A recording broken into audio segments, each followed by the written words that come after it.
Hello, welcome to How to Scrum. In this video, I'm going to show you how you can ace your interviews and some of the strategies that you need to apply to make sure that you are successful now that you got yourself to a point where you got your first interview and you want to make sure you land that dream job of yours.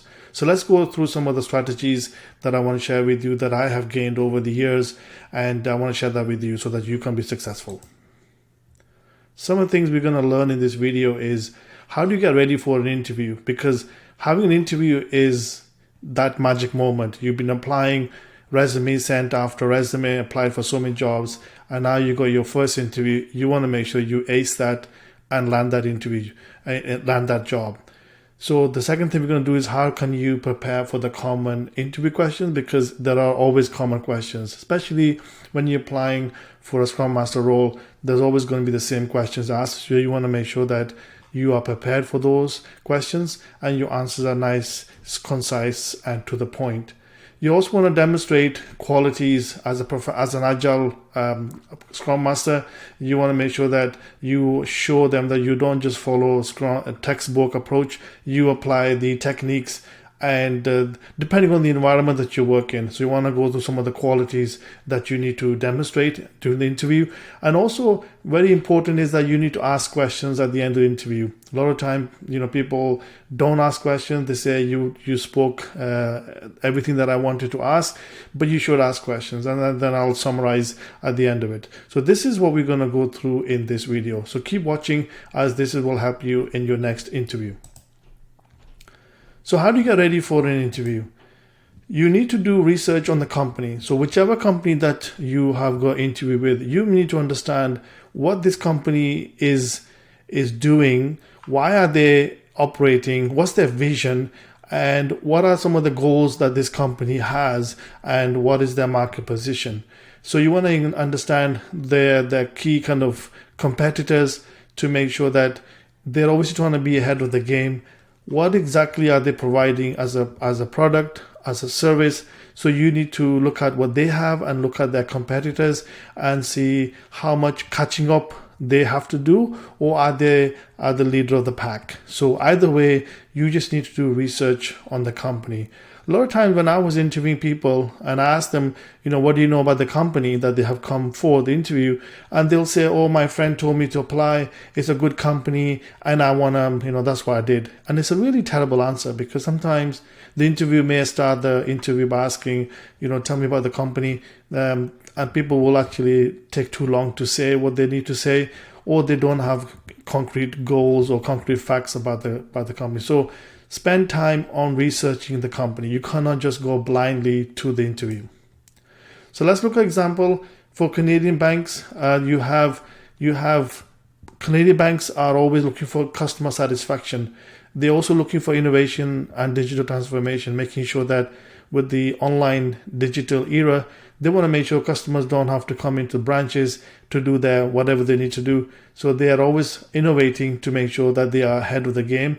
And also they want to expand into other markets within the country or internationally.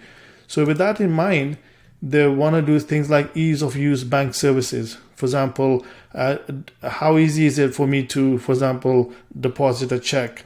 Do I have to go in the branch to do that? Can I call? Can I go online and order a void check, for example, or deposit information? So you want to make sure that all these things the bank is able to provide, because if one bank can provide one service, the others are a little losing out. So they're always competing to make sure that, for example, the online deposit check feature, a lot of banks are doing it now, but it took a while for all of them to catch up, because not all banks were offering this feature in the beginning.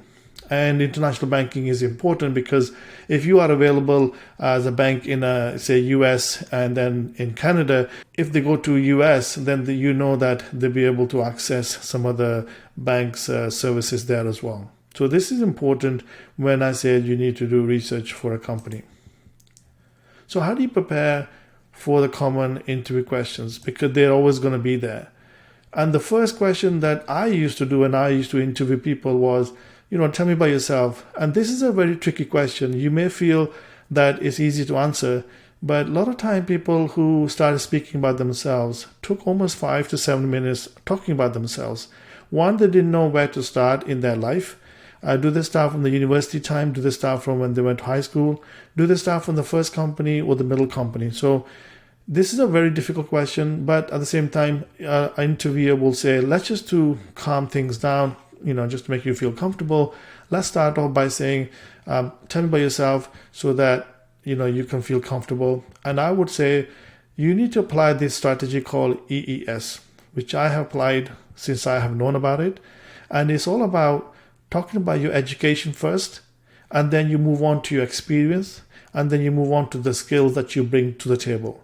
So let's do an example. So you say, I graduated in engineering, but then I started working in IT industry.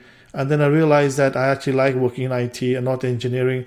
So I got myself certified in, for example, project management, because that's the role I took on when I started. I got myself PMP certification. And then later on, as people start talking about Agile, I started to understand Agile, and therefore got myself certified as a Scrum Master, and try to do lots of projects in that area using my Scrum knowledge. And in terms of skills, what I bring to the table is that I am, skilled in traditional waterfall project management and Agile. So I've been working as a Scrum Master for the last 5 years, and as a project manager for the last 15 years. And I've been working with a diverse group of people based locally or internationally with diverse background. So I come to table with as a IT professional that can get going from day one. So you want to keep your answers around EES when you are asked about yourself. It's a very simple strategy. If you have a different strategy, go for it. But the idea is keep it within a minute and a half just to talk about yourself. The other some questions that you may be asked is, how do you handle changing priority during a sprint? A very kind of tricky question, but it happens. A lot of people will say, hey, I want this to be added to the sprint, even though it's up and running. So how would you handle that? And you need to have an answer for that. And this normally is asked during the first interview if there's a Scrum Master there or a product owner, or it could be a part of your second interview because the first interview was taken by agency or the HR person who are really not technical, but this could be a question that they were asked to ask you. So you still need to be prepared just in case. Describe a time when you had to coach a team member on Agile practices. Again, very common. Just want to understand how you, as a Scrum Master, as an Agile professional, how would you handle this kind of situations? And how do you measure the success of an Agile project? A very typical question, again, that you need to show that in traditional ways, the people used to show, the different colors for the project status. But how do you do that for Agile, which is every 2 week sprint and not like a phased approach that you do with Waterfall? So with these questions, I kind of put a little kind of summary here for you that, if you have to handle changing priorities during a sprint, only the product owner has the authority to prioritize, and only they have the authority to stop a sprint if there's too many conflicting priorities. So I would handle my question. I would give my answer based on the product owner as the focal point, that they're the one who can stop and they're the one who can say, yes, we can do this priority versus another one. Not all Scrum team members are Agile centric. So when you have to deal with, when's the time when you have to coach a team member, you don't assume that all team members are Agile centric. They know everything about Agile, or they know everything about Scrum framework. So you as a Scrum Master, you assume nothing, and you start by assessing the team's Agile appetite and knowledge by asking questions, or from their questions, you can make a judgment to say whether they understand or they don't understand. And therefore you start putting material together, training material together for them to understand. So you can talk about how you did that in the past. How do you measure success? Well, continuous tracking of team's velocity, which is the number of story points they complete per sprint. And obviously it goes up as we go into future sprints. And meeting project mini milestones deliverables. So whenever they do certain feature or the release, we celebrate and that's what we measure the team with success factors. So velocity and continuous deliverable of mini milestones, not major milestones, so that you celebrate small things. You don't necessarily have to wait 6 months for the big thing. So I make sure that you celebrate that. So you want to highlight that you're always looking for an excuse to celebrate with the team, encourage the team to work as a team. So this is the questions and these are kind of answers that I would give. And you have your own ways of doing as well, but it's up to you. But this is just to give you an idea how you should answer these questions. You want to demonstrate Scrum expertise because you know your stuff. So knowledge, be prepared to showcase how you understand Scrum principles. Share some examples. Don't just give book-based answers because that's the last thing you want to do. So a lot of time people, when you say, so how do you work with a product owner? They'll say, well, they are this and they would do that and they need to do that. And I will make sure that there was an environment where they could all speak and they could do that. That's okay, but you want to say, look, if I was to work with a product owner, I need to make sure they understand their role, and if they didn't, I will coach them first. Second of all, if they said, hey, I don't know how to prioritize, these user stories, well, I will do Moscow technique, or I will say, let's just go through some of these things. I will hold a workshop for the product owner with the key people.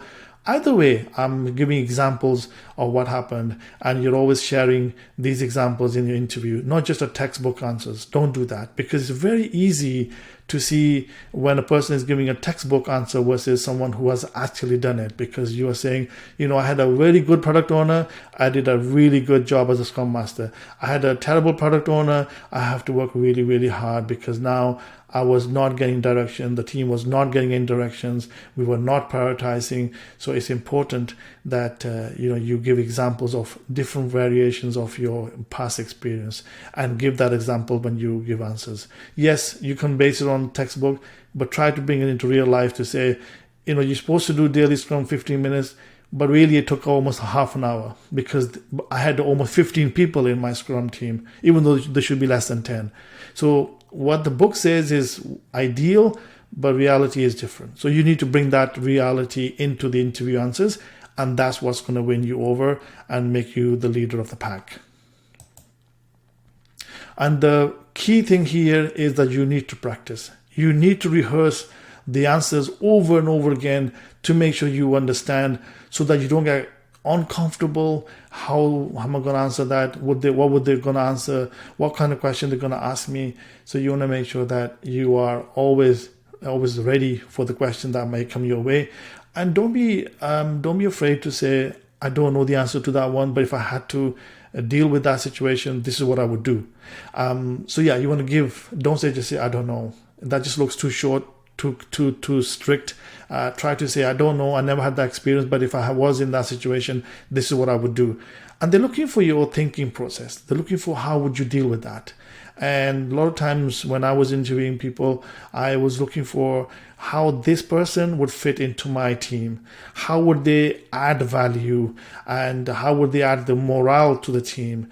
And I would forgive the part with the skill they don't have, because I know we could always help each other to gain that skill set. But what's important is your soft skills, your presence, your body language. So you want to make sure that you've done your homework when you come for the interview.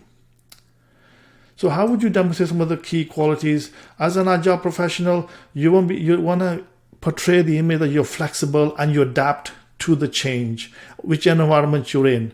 You're not just sticking to one approach and sticking to the same book that you have read. You're open to continuous learning as you are teaching the team that you're working with, so that you're always improving, making things better. Your commitment to Agile values and principles is paramount. You want to make sure that I'm an Agile coach, I'm an Agile advocate, so I want to make sure that these values are also portrayed to the team that I work with. So let's go through some of these in more details. In terms of flexibility, adaptability, as a Scrum Master, I never apply the same approach to different Scrum teams, as every organization, every person, every process is different. So you need to look at the situation you're in, and you adapt to that team, to that environment, to that project. Provide a personal group coaching where needed.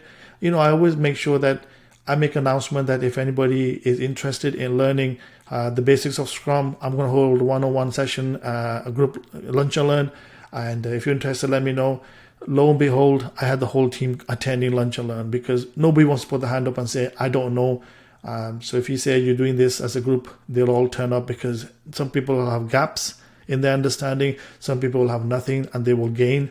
And some people will just be there just to brush up their understanding. So I helped organizations to evaluate processes and procedures to ensure they were aligned to Agile ways of working. Because if you go straight working with the team, trying to get the project working, delivered, you'll find nothing's working. Why? Because the organization processes are not aligned to Agile. For example, if I was to raise a ticket to get access to a server for one of the Scrum team members, and it took 7 to 8 days, that's the 2 weeks is the sprint kind of period, so it doesn't work. So I was working with the key people in an organization to say, look, we need to enhance this process to make it faster because our Agile sprints are only 2 weeks. So I don't want to have a sprint where a person is not able to do anything because they have not got access. And we need to make it shorter, say 2 days to turn around the request, for example, something like that. Openness to continuous learning and improvement is important. That's something that that's something you portray all the time. Keep an eye on the latest tools and technologies in the IT industry is key for a Scrum Master. You need to know what are some of the new features on a Jira or in Confluence. What are people using these days? What are some of the metrics people are sharing? And you're always creating material that is in different formats depending on who learns better, whichever way that may be.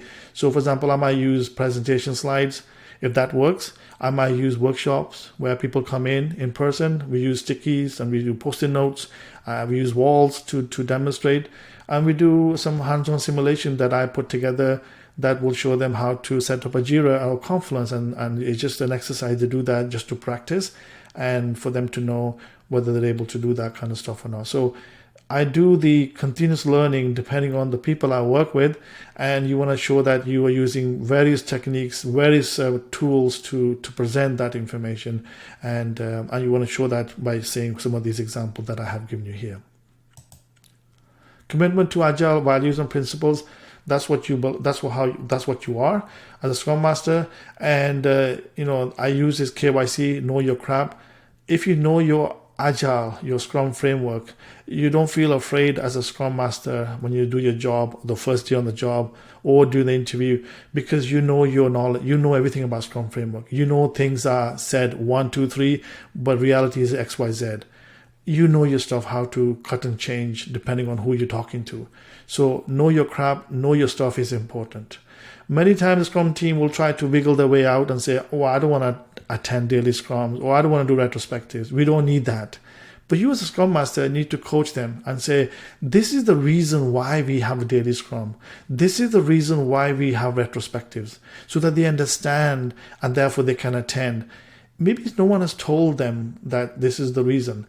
And this is a typical example question in the interview is, tell me, if someone says, I don't want to attend your daily Scrum, what would you do? Well, here's the answer. I need to coach them. I need to provide the purpose of these Scrum events so that they understand, and for me to explain to them and have one-on-one side talk. They cannot just say, I don't want to attend, because if one doesn't attend, the other person won't attend. Attending on time is important. So I have to lead by example. This is the kind of answers you give to the interviewer to show them that I don't just push the pen. I actually do it, and I expect people to follow as I'm doing as well. You provide an environment so the Scrum team work as one team. Very important. That's your message every time you talk. You say that people are always thinking, this is development, this is testing. But my job as Scrum Master is that I know my stuff. I apply that to the way people are required to know, and I make sure that they all work as one team. I keep emphasizing that. So you see, I'm trying to portray you as a person who doesn't just follow the commands, they actually adapt to the situation that they're presented to. And that is the key to ace your interview and land that dream job. So when the interview questions, when the interview is about to finish, they always say to you, do you have any questions? A lot of times people say, well, I'm okay. You answered all the questions I was going to ask. And they leave it at that. The answer is you must ask questions when they asked, do you have any questions? Because it just shows that you're still interested in the company's journey.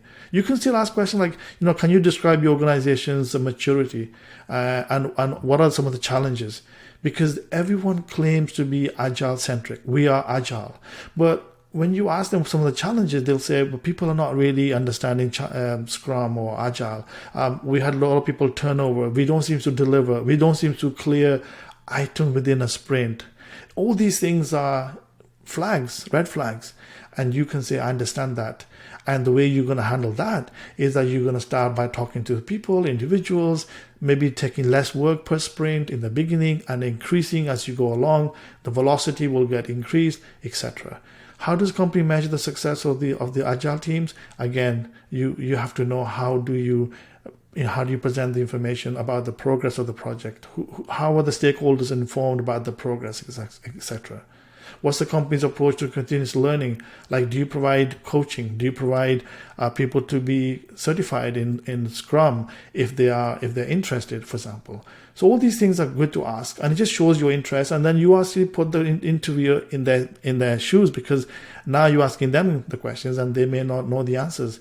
And by you saying, "I don't have any questions," they feel they have won. But when you ask questions, you actually put the interviewers in their place, because these are pretty good questions. If you don't have anything in your head, start by asking these questions. So let's just summarize. Do you need to do your research on the company? You make sure that you know what they do and why they're there and who are the competitors. You need to rehearse your answers to make sure that you don't talk too long for any one given answer. And you use this EES approach when they ask you to tell me about yourself, because that's the first question they'll ask you. Either that or what do you know about the company? You need to have a sweet, crisp answer to that to start the interview, and then demonstrate the interviewer that you are flexible, someone who adapts to the situation, to the environment, someone who steps up when the team needs help or the organization needs help, and you adhere to agile principles, and you are approachable, open, a good team player, and you're very knowledgeable. You know your KYC, you know your crap. So I hope this really helps you to be better prepared for interviews, and if you have one. And like I said, if you get the interview, you are one step closer to your dream job, and you want to make sure that you do a good job. I hope this video helps you. Until next time, take care.